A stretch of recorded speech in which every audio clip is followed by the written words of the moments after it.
দক্ষিণ চব্বিশ পরগনার রায়দিঘি বিধানসভার নগেন্দ্রপুর গ্রাম পঞ্চায়েতে বিভিন্ন জায়গাতে লক্ষ লক্ষ টাকা আবাস যোজনার দুর্নীতি। গত 29 জনের নাম থাকা সত্ত্বেও পরে আরও 7 জনের টাকা তুলে নেওয়ার অভিযোগ। গত বছর 29 জন মানুষের নামের পাশে তৃণমূল নেতা ও কর্মীদের অ্যাকাউন্ট নাম্বার বসিয়ে আবাস যোজনা 1,20,000 টাকা তুলে নিয়েছিল। মহামান্য আদালত ওই টাকা ফিরিয়ে দিয়ে প্রতারকদের বিরুদ্ধে আইনি পদক্ষেপ নেওয়ার নির্দেশ দিয়েছিলেন। প্রতারিতরা টাকা ফিরে পায়নি, উল্টে আবারও 7 জন গরিব মানুষের নামে আসা টাকা একই পদ্ধতিতে তুলে নিয়েছে তৃণমূলের কর্মীরা। এই সমস্ত দুর্নীতি নিয়ে তৃণমূল বিধায়ক অলোক জালদাতাকে প্রশ্ন করায় তিনি জানিয়েছেন, তৃণমূল দল এগুলোর প্রশ্রয় দেয় না। যারা এই দুর্নীতি করেছে গতবারে তাদের বিরুদ্ধে এফআইআর করা হয়েছে 29 জনের নামে। বর্তমানে যে 7 জনের নাম শোনা যাচ্ছে, বিডিওর সঙ্গে আলোচনা করে আইনত তাদের বিরুদ্ধে ব্যবস্থা নেওয়া হবে।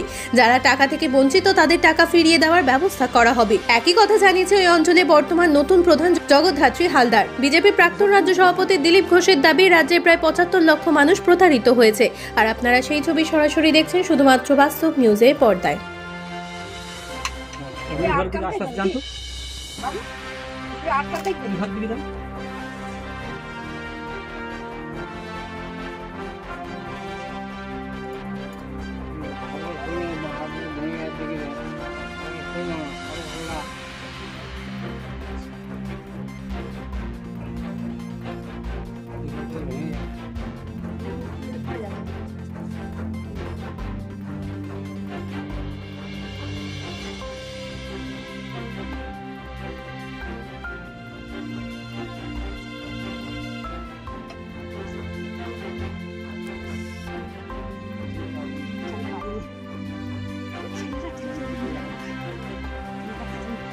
দেখুন, 29 জনের টাকা তুলে নেওয়া হয়েছিল এবং কোর্ট অর্ডার দিয়েছিল টাকা ফেরত করার এবং যারা চুরি করেছে তাদের শাস্তি দেওয়ার। আজও পর্যন্ত তাদের বিরুদ্ধে এফআইআর হলো না, তারা কেউ অ্যারেস্ট হলো না। কি যদি ট্যাব কেলেঙ্কারিতে বিহার থেকে আসামিদের ধরে আনা যায়, তাহলে এই ঘর চুরিতে কেন প্রশাসন নিশ্চুপ আছে? কারণ প্রশাসন জানে এই কেলেঙ্কারিতে তৃণমূলের বুথ সভাপতি থেকে একদম পুরো এমএলএ এমপি পর্যন্ত জড়িত। যদি এদেরকে অ্যারেস্ট করা যায় তাহলে দেখা যাবে এই যে তৃণমূল দলটা আর চলবে না। কারণ এদের মধ্যে সবাই তো চুরিতে জড়িত, সবাই এই চুরির বখরাতে আসক্ত। তাহলে দল চলবে না, এদের দল আটকে যাবে। ওই জন্যই পুলিশ প্রশাসন কোনো ব্যবস্থাই নিচ্ছে না। এবারে যে 7 জনের হয়েছে শুনতে পাচ্ছি, কি ব্যাপার? তারপরে আবার 7 জন কমপ্লেন করেছে বিডিওতে। আগে কতজন ছিল? আগে 29 জনের টাকা চুরি হয়েছে, সেই অর্ডারে এখনো কোনো কিছু হয়নি, অর্ডার মানছে না। এবং তার পরবর্তীকালে আরও 7 জনের এইরকমভাবে খুঁজে পাওয়া যাচ্ছে যাদের টাকা চুরি হয়েছে। এই 7 জন আবার দরখাস্ত করেছে। শুধু তাই নয়, অন্ধ বিকলাঙ্গ মানুষদেরও টাকা এরা আত্মসাৎ করেছে। এদের মানে এতটাই নীচ, এরা এমন অসহায় মানুষগুলোকে টাকা চুরি করছে যাদের মাথার উপরে কোনো ছাদ নেই, ভাঙা বাড়িতে থাকে। নির্দিষ্ট সময়ের মধ্যে ফিরে পায়, তাহলে আপনারা কি চিন্তা ভাবনা নিয়েছেন? আমার ব্যক্তিগতভাবে আমরা চিন্তা ভাবনা করেছি, আগামী দিনে প্রস্তুতি নিয়েছি। আগামী দিনে আবার এই 7 জনকে নিয়ে আমরা হাইকোর্টের দ্বারস্থ হব, সঠিক বিচার চাইব এবং যাতে টাকা ফেরত পায় তার দাবি করছি। আমি দীপু বর, নগেন্দ্রপুর গ্রাম পঞ্চায়েতের বিজেপির অঞ্চল প্রমুখ। কি নাম আপনার? আমার নাম সুমিত্রা বৈদ্য। তো এই যে রাফায়েল বৈদ্যর কি অবস্থা এখন চলছে, কিভাবে? ওনার ওই অসুস্থ উনি, আর ওনার ছেলে বাইরে থাকে, আর কখন খেতে পাচ্ছে কখন পায় না, কখনো ওষুধ পাচ্ছে, ওষুধ কিনতে পারতেছে পায় না, বুড়ো হয়ে গেছে, বুড়ো বৃদ্ধ লোক আর সেই অসহায় লোক। আর তারপরে হচ্ছে গিয়ে একটা ঘর এলো যদি বা, তা সে ঘরটা পেলো না, ঘরটা কার নামে চলে গেল। এবার যেন সরকার থেকে যেন আবার দেয় ওনাদেরকে। তো উনি হাঁটাচলা করতে পারেন না? উনি হাঁটাচলা করতে পারে না, ওই লাঠি ধরে ধরে একটু আদ্রু এমন ভাবে।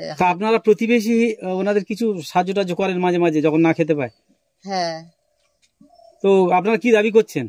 আমরা বলছি যে ঘরটা অন্য জনের কাছে চলে গেছে, সেই ঘরটা যেন ওনাদের নামে আসে, ওনাদের কাছে আবার সেই ঘরটা ফিরে আসে, চোরেরা শাস্তি পাক। কি নাম আপনার? আমার নাম সুমিত্রা বৈদ্য। আপনারা যে জন্য এসেছেন, আমি তো এই খবর আগে পাইনি বা এই খবর জানিও না, আমার কাছে আজও পর্যন্ত আসেনি, এই প্রথম আমি শুনলাম। আর আমি ওই সম্পর্কে কিছু জানি না, ওর তো আমার সময় হয়নি, আগের পিরিয়ডে হয়েছে, আমি এই সম্পর্কে কিছু বলতে পারবো না। আপনি কি নতুন প্রধান হয়েছেন? হ্যাঁ, আমি নতুন প্রধান হয়েছি। তো যদি এই সত্যি ঘটনাটা হয়, এটা কি সত্যি অন্যায়? তো যদি সত্যি হয়ে থাকে তাহলে অন্যায়। এবার এটা আদৌ সত্যি হয়েছে কি না হয়েছে আমি ভিডিওর সঙ্গে কথা বলি, বিষয়টা জেনে নিয়ে যাতে ওই গরিব মানুষ পায় তার জন্য অবশ্যই চেষ্টা করব। আপনার নাম কি? আমার নাম জগদ্ধাত্রী হালদার। আমার প্রধানমন্ত্রী আবাস যোজনায় আমার নাম ছিল, সেই অনুপাতে আমি অঞ্চল অফিসে দরখাস্ত করি, কিন্তু 2020 সালে আমার জিও ট্যাগ হয়। সেই জিও ট্যাগ হয়ে গেল, আজও পর্যন্ত সেই জিও ট্যাগে ঘরের পয়সাও পাইনি আর কোনো পাইনি। তারপরে আমি অনেকবার অঞ্চল অফিসে দরবার করি, কিন্তু সেখানে কোনো ফল হয়নি। তারপর বিডিও সাহেবের কাছে গিয়ে দরবার করি, তাতেও কোনো ফল হয়নি। তারপরে আমি আরটিআই করি, বিডিও, ডিএম আর অঞ্চলের সেক্রেটারি ও প্রধান সবার কাছে দরখাস্ত করি, জানিয়েছি আরটিআই করে, কিন্তু কোনো ফল হয়নি। বর্তমানে বিডিও সাহেব একটা চিঠি দেন, এই চিঠিটা দিয়েছে। এই চিঠিতে আছে যে অ্যাকাউন্টে টাকাটা ঢুকেছে, সেই অ্যাকাউন্টটা আগের এক্স প্রধান, তৃণমূলের এক্স প্রধান আরজিনা গাজী, তার স্বামী মফিজুল গাজী, তার ছেলের অ্যাকাউন্টে এই টাকাটা ঢুকেছে। ব্যাংক অফ ইন্ডিয়ার বইয়ে তুলে নিয়েছে। আজও পর্যন্ত আমি সেই টাকার কোনো সুরা পাইনি। কিন্তু আমি এই যে গরিব মানুষ, আমার এই ঘর আমি বাঁধতে পারিনি, আর থাকতে খুব কষ্ট হচ্ছে।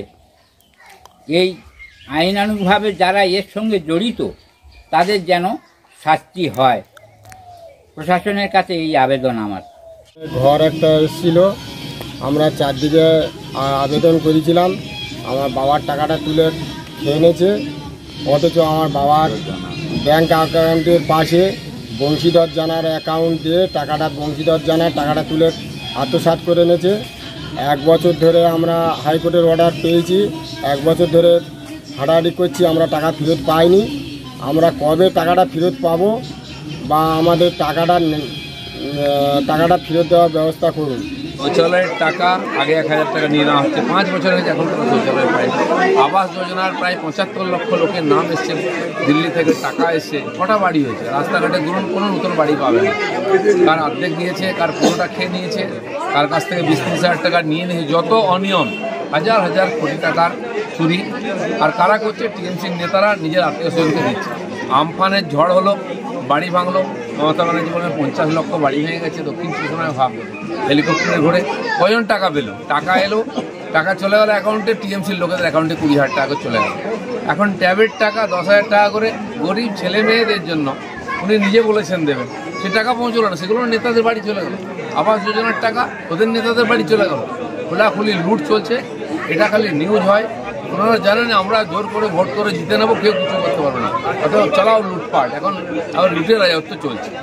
চন্দ্রপুর অঞ্চলের যে আবাসের কিছু সমস্যা আছে, সেটা মহামান্য হাইকোর্ট কিছুদিন আগে সেই রায় দিয়েছে, এবং সেই অনুযায়ী কিছু মানুষ টাকা ফেরত দিয়েছে। তারপরে শুনেছি যে ডিএম সাহেবের অর্ডারে বিডিও সাহেব এফআইআর করেছে। আবার নতুন করে যদি এরকম ধরনের কোনো সমস্যা থেকে থাকে, অবশ্যই এটা আমি আপনাদের কাছ থেকে প্রথম জানলাম।